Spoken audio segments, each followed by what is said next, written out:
Good morning children. ನಾನು last ಕ್ಲಾಸಲ್ಲಿ ನಿಮಗೆ ಈ ಯಶೋಧರೆ ಪಾಠದ ಒಂದು ಪೂರ್ವಕತೆ, ಮಾಸ್ತಿ ವೆಂಕಟೇಶ್ ಅವರ ಮಾಸ್ತಿ ವೆಂಕಟೇಶ್ ಅಯ್ಯಂಗಾರ್ ಅವರ ಕವಿ ಪರಿಚಯ ಮತ್ತು ನಾನು ಸ್ವಲ್ಪ ಅಂದರೆ ಆ ಯಶೋಧರೆ ತನ್ನ ಕನಸು ಬಿದ್ದ ವಿಷಯವನ್ನು ಅಂಬಿಕೆಗೆ ಹೇಳ್ತಾರೆ. ಅಂಬಿಕೆ ಹೋಗಿ ರಾಜನನ್ನು ಕರ್ಕೊಂಬರ್ತಾಳೆ. ಆಗ ರಾಜ ಬಂದು ನೋಡಿದಾಗ ಆಕೆ ನಾನು ನನ್ನ ಮಗ ಅವನು ತನ್ನ ತಂದೆಯನ್ನು ಕರ್ಕೊಂಬರಕ್ಕೆ ಹೋಗ್ತೀನಿ ಅಂಥೇಳಿ ತನ್ನ ಮಾವನಿಗೆ ರಾಜನಿಗೆ ಶುದ್ಧೋಧನಿಗೆ ಹೇಳ್ತಾಳೆ.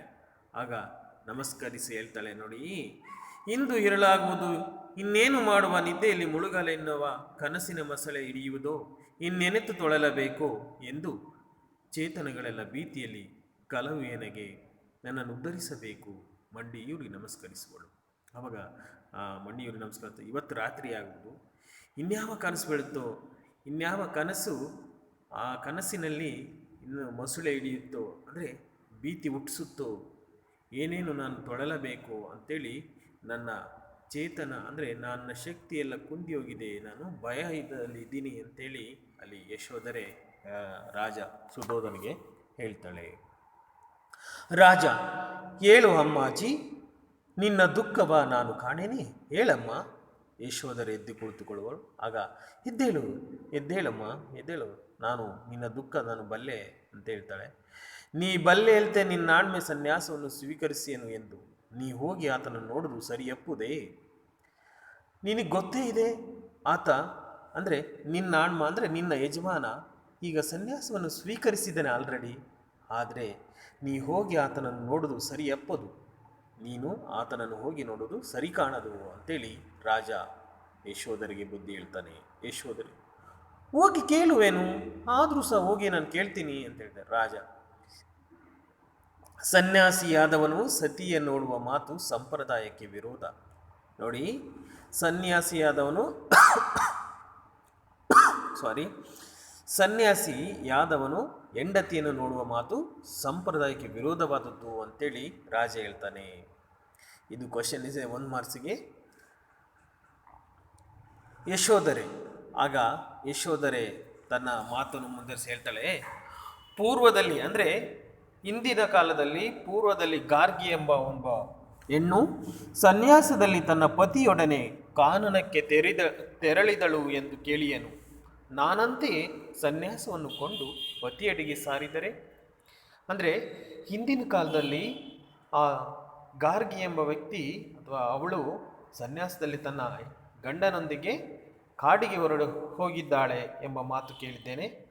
ಹಾಗೆಯೇ ನಾನು ಸನ್ಯಾಸವನ್ನು ಸ್ವೀಕಾರ ಮಾಡಿ ನನ್ನ ಗಂಡನೊಡನೆ ಹೋಗುತ್ತೇನೆ ಅಂತೇಳಿ ಹೇಳ್ತಾಳೆ ರಾಜ. ಈಗ ನೀನಿಯ ರೀತಿ ಸನ್ಯಾಸವೆಲ್ಲವೇ? ಅಂದರೆ ನೀನಿರುವ ರೀತಿ ಈಗ ಸನ್ಯಾಸ ಅಲ್ವಾ? ನೀನು ಸಹ ಆ ಒಂದು ಸನ್ಯಾಸದ ರೀತಿಯಾಗಿ ಬಟ್ಟೆ ಹಾಕೊಂಡಿದೀಯಾ, ಸನ್ಯಾಸ ಸ್ವೀಕಾರ ಮಾಡಿದಂಗೆ ಪತಿಯನ್ನು ಬಿಟ್ಟಿದೀಯಾ ಅಂತ ಹೇಳ್ತಾನೆ. ಯಶೋಧರೆ, ಅಣ್ಣ, ಸನ್ಯಾಸಿಯಾಗಿರ ಎಂಬುದನ್ನು ನೆನೆವ ಸಾಧನೆಯೇ ವೇಷವಿದು.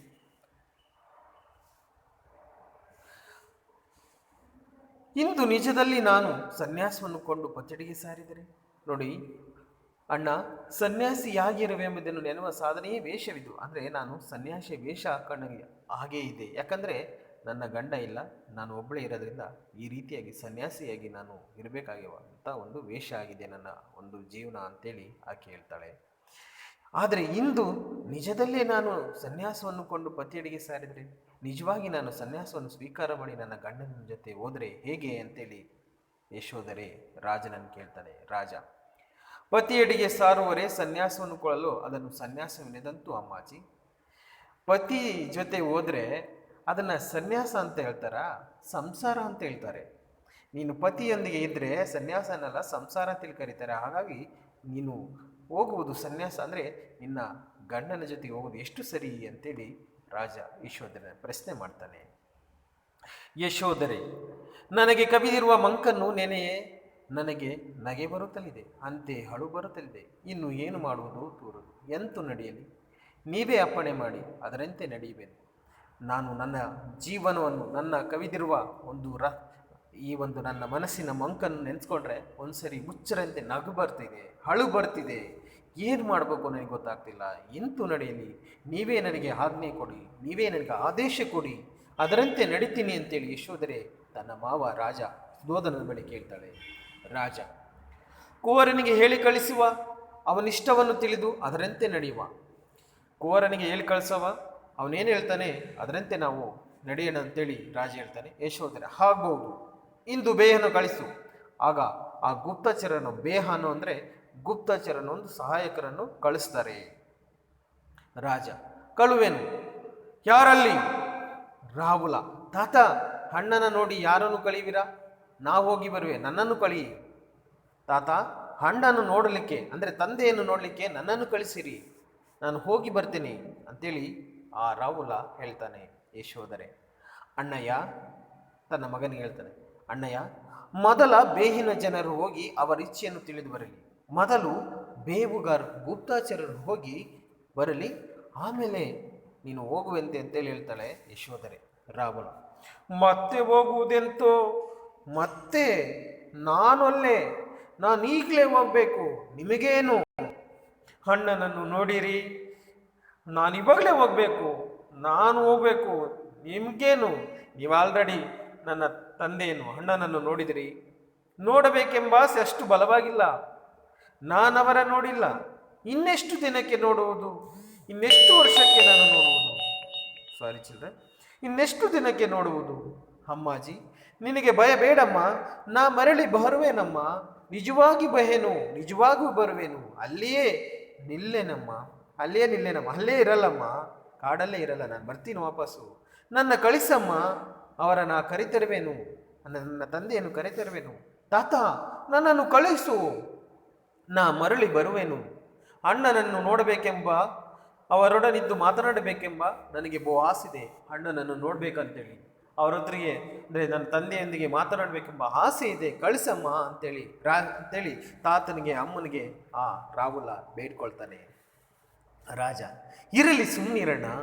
ಯಶೋಧರೆ ಕನಸು ನಿಜವಾಯಿತು, ಕನಸಿನೆಲ್ಲ ಕಂಡ ಹುಲಿ ನಿಜದೊಳೆದುರಿಗೆ ಬಂದು ಕೊಡು ನಿನ್ನ ಜೀವವನ್ನು ಎಂದು ಕೇಳುತ್ತಲಿಯದು. ಕನಸಿನಲ್ಲಿ ಹುಲಿ ಬಂದು ಹೇಗೆ ನಿನ್ನ ಜೀವವನ್ನು ಕೊಡುವಂತ ಅದೇ ರೀತಿ ನಿಜದಲ್ಲಿ ಎದುರಿಗೆ ಬಂದು ಕೊಡು ನಿನ್ನ ಜೀವವನ್ನು ಎಂದು ಕೇಳ್ತಲಿದೆ ಅಂತೇಳಿ ಆ ಕನಸಿನ ವಿಷಯವನ್ನು ಯಶೋಧರೆ ಇಲ್ಲಿ ಪ್ರಸ್ತಾಪ ಮಾಡ್ತಾಳೆ. ರಾಹುಲ ಅಮ್ಮಾಜಿ ನಾನು ಬರುವೆನೋ ಇಲ್ಲವೋ ಎಂದು ನಿನಗೆ ಭಯವಿಯೋದ ಹಾಗೆ ನನ್ನ ಜೊತೆಯಲ್ಲಿ ನಮ್ಮ ಅಂಬಿಕೆ ಕಳುವಮ್ಮ. ಅಮ್ಮಾಜಿ ನಾನು ಬರ್ತೀನೋ ಇಲ್ಲ ಅಂತ ನಿನಗೇನಾದರೂ ಸಂಶಯ ಇದ್ದರೆ ನನ್ನ ಜೊತೆಯಲ್ಲಿ ನಿನ್ನ ಸಹಾಯಕ್ಕೆ ಅಂಬಿಕೆಯನ್ನು ಕಳಿಸಮ್ಮ, ನಿನ್ನ ಸೇವಕ್ಕೆ ಅಂಬಿಕೆಯನ್ನು ಕಳಿಸು. ನಾವಿಬ್ಬರು ಹೋಗಿ ಅಣ್ಣನನ್ನು ಕರೆದು ಹೋಯಮ್ಮ, ಒಪ್ಪಮ್ಮ, ನಾವಿಬ್ಬರು ಹೋಗಿ ಕರ್ಕೊಂಬರ್ತೀವಿ, ಇದಕ್ಕೆ ನೀನು ಒಪ್ಪಿಗೆ ಕೊಡಮ್ಮ ಅಂತ ಹೇಳ್ತಾನೆ ರಾಜ. ಅಂಬಿಕಾ ಬರುವಳು. ಸ್ವಾಮಿ. ರಾಜ ಬಾಲನಾಡಿದ ಮಾತು ಕೇಳಿದೀಯಾ? ಏನೆಂಬೆ?